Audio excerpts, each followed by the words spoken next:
Hi, I'm Fernando Peña Silva. I'm the network lead at Data for Good Maritimes chapter. We're very thankful for the organizers of Analytics Unleashed for inviting us. And today I'm going to be talking about this collaboration we have with a nonprofit called Hike Nova Scotia to analyze the survey 2020.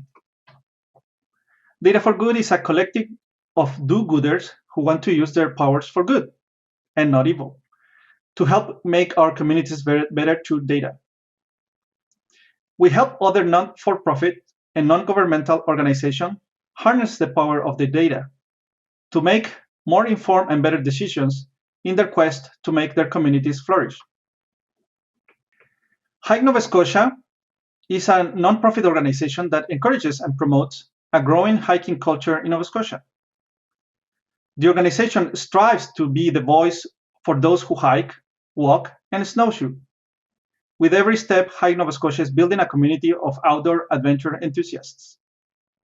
With the goal of getting feedback from paid members, Hike Nova Scotia carried out a survey in 2020 to know what members value and expect from the membership subscription. The survey results were sent to 5 Data for Good volunteers who, in the span of about a week, analyzed the data using software of their preference, example Python, Tableau, Excel, R, etc., and came up with their own conclusions. This presentation is a summary of their findings. The survey was sent to us in a flat CSV file.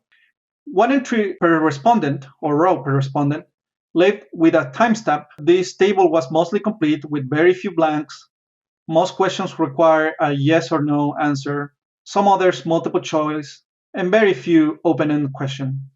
In our experience, this data was not difficult to analyze, and therefore was suited perfectly for a wide range of volunteers, who could be students, professionals, and data enthusiasts.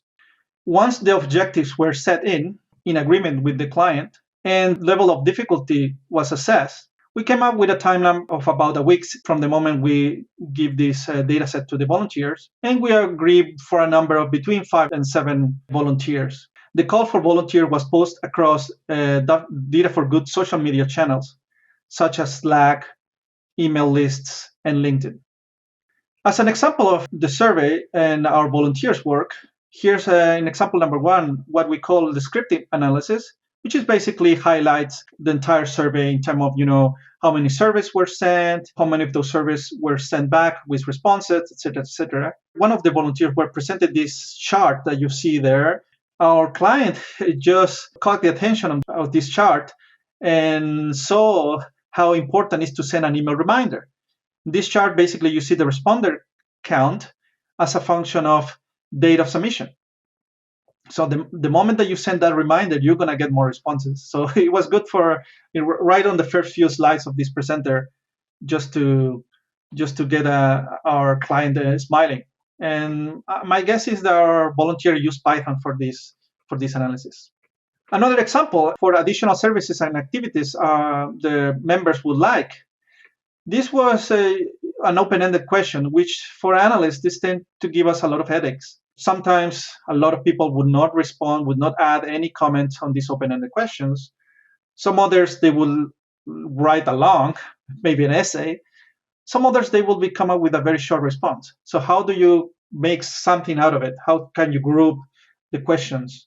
And there's pretty much 2 ways. One is the sort of machine learning ways, the way to just count frequencies of words within the responses. And the other one is more when the data set is not that big, you can go and maybe read every answer and come up with a qualitative groupings of these answers. As you see there with a word cloud, you can come up with some of the interests of the member respondents, like trail rating system, guided hike, etc. So as I said, we submitted this survey. Volunteers have about a week. Then we all come together and present in front of the Data for Good lead and the client. And together we come up with some question and some suggestions to enhance future surveys. One of the things we suggest was to send a new survey every year, which will increase the ability to adapt quickly to trends and issues. Maybe you can add questions like rating-like questions, where you would rate from 1 to 5 stars. You could also add inclusivity and accessibility questions, or other questions which, for example, has the trail rating system been an effective initiative? There also came to light that there was another portion of the members who are called the non-paying members, and these members did not get a survey, they did not get polled. So we suggested just to create either include it on the future surveys or create a new survey for the non-paying members. And there you can see some examples of what question you can ask. For example, what would make them become a member? Those questions, these two questions that I'm highlighting are related to the survey, but you can also enhance the analysis by including data included to the survey analysis. For example, you can use location data, where you can keep track of where the activities have been hosted, or you can also keep track of where your members are located. Postal codes come to mind. Also, you can enhance the survey with event data. So you can, in a different data set, you can come up with what activities have been scheduled, how many people are attending, and correlate your survey results with this event data. Because the last few weeks, we got communicated that we would present it here in Analytics Unleashed. We send an email to the client to get an update of what I've been doing with these results. And here you can see some. They already implemented or are about to implement some of the recommendations, such as membership survey, which is already in plan for winter 2022 to do a revised member survey, and will send different surveys to both paid and free members, whereas before only paid members were surveyed. They also are going to cater to older adults. This was a feedback within the survey, and Hike Nova Scotia NS Walks program is targeting older adults with easier community-based weekly walks run by volunteers. It started this spring. And they're also planning to take the survey results into consideration when starting the process to renew the strategic plan later in the fall and into the winter.